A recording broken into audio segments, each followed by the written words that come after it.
Hey, what's up? Andrew Kramer here in this tutorial for 3D projection. And told you I'd get it done, and here it is. Basically, we take a single still image and projecting it onto 3D geometry, we can achieve camera moves that make it seem like the picture is actually in 3D space. Here's what I mean. See that? See what I did there? All right, well, that's the tutorial for today. I hope you guys, no, I'm just kidding. As you can see, I can somewhat fly around this room. Now, obviously, we have a slight limitation. I mean, who would ever shoot from an angle this high? So we don't want to do that. Oh, yeah, and they're white and blackness. But once you understand the limitations, you can actually create some very dynamic camera movements and have some fun. Oh, and real quick, I just want to say thanks for making the blog such a cool place to be. I appreciate all the comments and all the interactivity. Although there was one problem I just want to bring up. We just want this to be a positive community, and frankly, some of you guys have been sympathizing with Sam Loya and the way he gets treated on some of the Video Copilot tutorials. Well, he may have been blown up and shot to bits, but hey, that's just the way it is. We actually were talking the other day, and he said, "Hey, maybe I could be the one hitting you." And we both had a good laugh, and we moved on. Just kidding. Sam's a good guy, and he takes everything head on. Head on into the wall, head on into my fist. Yes, you like that? I'll play on words there. All right, so back to it. 3D projection. What we're going to do is take this picture of the wall. Pretty simple. You can also do this with other images that have multiple walls, but this is an easy way to demonstrate the technique. So we'll take the wall, drag it into a new comp, and let's see if we can make some more room here. All right, and I'm going to create a new camera. Now, if you know the camera information for the picture, that's helpful, but if not, 35 millimeters is usually a good guess. And then we're going to create a new solid, and we'll call this the walls. We want it to be comp size, and we want it to be pure white. That's important. And what we're going to do is duplicate the wall, edit, duplicate. And you would duplicate these walls as many times as necessary to complete the shape of your photograph. So in this case, we have two walls, one for the floor, one for the back wall here. And what I want to do is come over to my effects and presets, type grid, and take the grid effect and apply it. And if we shut one of these off, we basically want to see a grid. So if we set the border to 3 and change it to width slider, we can just see a nice grid. And then we'll copy this grid to our second wall layer. So now there's 2. And then we'll take both of these layers and turn them into 3D layers. And then we'll take one of them, and we'll take the rotation tool, and we're going to rotate it on the x-axis. So we're going to rotate it. And if you hold down shift, it'll kind of snap. So it's hard to see, but basically we've rotated it. And then we're going to take this top one, and we're going to move it up so that it crosses like so. And then we're going to take both of them and drag it down. So now we sort of have a floor. Now, we're not at the right perspective, because the right perspective would be something like this. But that's okay. We don't want to adjust that at this point. We just want to set up the scene so it looks about right. And then if we go in here on the y-axis or the green axis, we can move this forward just a little bit. And you can see that the grid lines match up. Okay. So far, so good. Is everybody with me? Good. Let's create a light. Now, we're going to use a point light, but in After Effects CS3, you may have to use a spotlight. So either way. Also, you want to make sure that the layer cast shadows and the shadow darkness is 100%. So all these settings, okay? And all right, we're getting somewhere. And by the way, sorry if my voice is a little raspy. I went to a soccer game and I had a snow cone, and they're like a cone with big mountain of snow, or what is it, ice, and they put some sugary sweetness on it. So I was eating my snow cone, and a bee flies into my mouth and stings me in the throat, has little baby bees, and then the baby bees also begin to sting my throat. So they're stinging me up good. Luckily I was all right. Okay, so now we've sort of created this light, and you can see it's sort of affecting the grid layer, but that's okay for right now.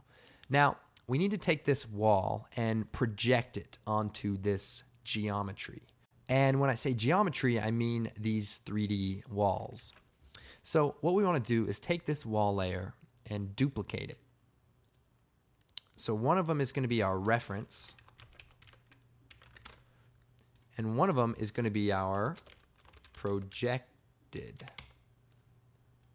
otherwise known as the image that we're going to project onto the geometry.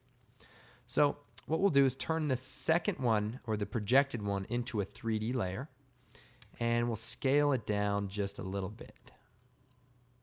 Then we're going to take the position of the camera and the position of the projected and the position of the light. And what we want to do is take the position of the camera, copy it, and paste it to the light, and paste it to the projected image. So if we go to, let's see, the top view, basically we've taken all three of these things, the projected image, which is right here, we can colorize it, the camera, which is right here, and the light, which is the little sun looking thing. So they're all right on top of each other. Now let's return to our active camera, and let's go to the next step. Now, the projected image is right on top of the camera. So what we need to do is actually go back to that top view, and we want to move it forward just a little bit so that you can see it, because it's on the camera and you can't quite see it. And we'll go back to the active camera. So now you can see that this layer is right up in the camera's face. So what we need to do is scale it down. And then we can also just take the layers, hold down Shift, and just size it down so it fits right into the comp window. Basically, we want it to match the original image, which is our reference image, which we should lock. So that looks pretty good. Now, here's the tricky part. How do we set this projected image to project itself? Well, firstly, projecting images is called light transmission in After Effects. So the amount of light to transmit or project is based on this percentage value. So we turn this up to 100, and it's going to project 100% of its light. Now, light transmission is based on the shadow function. So if we go up to the light options, you can hit AA quickly, and we see all of our options for the layer in 3D space. And we want the cast shadows to be on, and we want the color to be white. Good. Now, for the projected image, we want the light transmission at 100%. And cast shadows, because remember, light transmission is based on casting shadows, we want it to be on, but we want it to be only. In other words, we only want to see the shadow. We don't want to see the layer and the shadow. I hope that makes sense. Other thing we have to do is remember, these 3D wall layers are being affected by the lights. So we need to make sure that that doesn't happen. So let's bring these layers up. AA brings up our options, and we want the accept lights option to be off. So we want to accept shadows or light transmission, but we don't want to accept lights, just the shadow or the light transmission. So with that on or with that off, we can then turn the grid off and then turn off our reference layer. Now, if you remember, we linked the light, the camera, and the projected image all up to the position of the camera. Now, that's important because we want the light to project the image as seen through the camera at the point in time where the picture is taken place, otherwise known as this view. And then what we want to do is take the projected image, parent it to the camera, take the light, parent it also to the camera. So now if we move the camera around,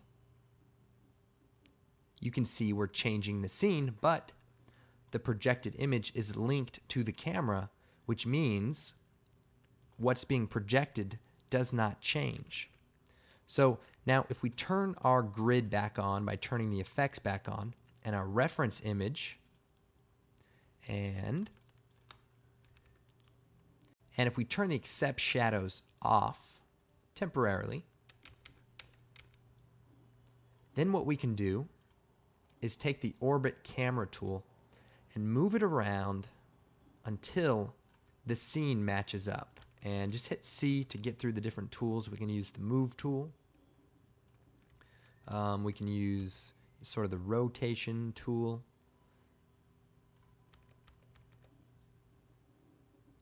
And basically, you want to just get it as close as possible to the scene. And if you have multiple layers, also you want to line those up individually. Now, our walls don't quite make it, so we're just going to extend these, stretch them out a bit. Take this one, stretch it out a bit. We can line them up as needed. So now that looks pretty close. We could play around with the perspective some, maybe bring it up just a little bit. You're the one that probably took the photograph, so you can tell. It's not essential that it's perfect because we're just creating an illusion, and that illusion is gonna shine through whether it's perfect or not. So now that we have the angle correct, now that our geometry matches that of our image, let's go now to our walls, AA, turn accept shadows on. Then we'll turn our grids off by shutting the effects off, and then turn off the reference image so that it doesn't show through. So now, if we unlink the projected image from the camera to none, and make sure you do this, and the light, unlink them to the camera. And the reason why is we want the light and the image to stay where it is when it's projecting the image, so that when the camera moves around, we will sort of see 3 dimensions. And if we look back behind here, you can see our light and our wall is projecting itself onto this 3D structure that we've created. So now we can, zoom in here. We can create a camera move. Okay, so this is about as far as I got when I noticed something was terribly wrong. Now, we are casting a shadow. So in order for After Effects to say fast and robust, it uses a shadow map, which is sort of a internal calculation of a bitmapped shadow, or in this case, a 3D projection. So the problem with the projection is it's a picture file. A lot more data in a picture file than there is in a shadow. With a shadow, it's just black or gray, and you can't really tell that it's out of focus because there isn't any detail. So that's sort of a problem. And even if you use a high resolution image, you're going to see the same problem. So the solution I've found is if you go into your composition settings, advanced options, we get these advanced 3D options. Now, the shadow map resolution is based on the comp size, but we need more than that. So if you go to about 3,000 or 4,000, that will increase the quality. Check that out. And we're at half resolution, but if we go up to full resolution, we're almost at the previous quality before we did this whole camera projection business. So I gotta say, it's looking pretty good. Now if we fly around this room, you can see we actually have some pretty decent detail. Now we can take this a step further and make multiple instances of this wall. For example, I can come in here, take the mask tool, and extract certain parts of the wall. And if I bring up my mask, subtract, I've sort of erased that part of the wall, and then I can duplicate the layer, push it back in Z space, and then I can actually inverse the mask or subtract it. And you can then create some intermediate layers, like a little small layer that could fit right in here, and then you would get even more 3D projection. So if you could imagine, I can start by just taking this one, pushing it underneath the door, and that solves that initial problem. And I can make probably another little layer to fit right here. So basically, you get the idea. The more layers, the better. I could do a little layer for the fire extinguisher and layer in, tons of stuff. But for the sake of this tutorial, we'll just use 2 walls, and that'll look pretty good. Okay, so let's go ahead and animate this camera. Now, we can bring the camera down really low to the floor, and if I toggle through the camera tools, I can move forward. And if we go to the camera, set the position, let's see, point of interest and position keyframe, move forward a couple of seconds, and just kind of push forward, F9 to give those easy ease curve keyframes, and then we can preview that. Okay, now the reason this looks more than just zooming in on a picture is sort of the whole phenomena of distance and your eye. Things that get very close to your eye exponentially get larger. In other words, if you put your hand out in front of your face and bring it towards your eye, it's going to come like it's getting huge, right? And then when it gets to your eye, you're like, whoa, look at these huge hands, right? But say someone, 20 feet away from you takes their hand and moves it closer to you, right? You're going to be like, what are you doing? Because you will not feel scared at all. But if that same person comes up to you and punches you in the face, you're going to think twice about, distance and your face. I would. So, to create more of a dynamic angle or camera movement, what we can do is move the camera forward, then zoom the camera out. You got to be careful because you will reveal parts of the image that you don't want to reveal. And then if we go and set the keyframe for the point of interest and the position, move forward, the background will take longer to get to our face, but the foreground will seem to kind of go by pretty quickly. And let's preview that, and hopefully that is the case.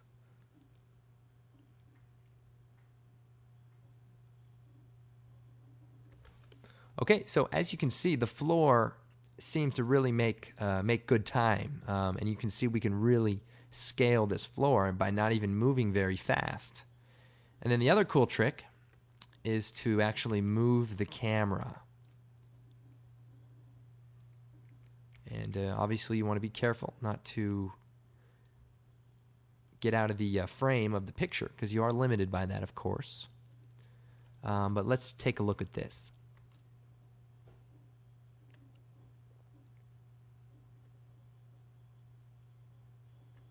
That's it for this tutorial. I hope you found it at least eye-opening.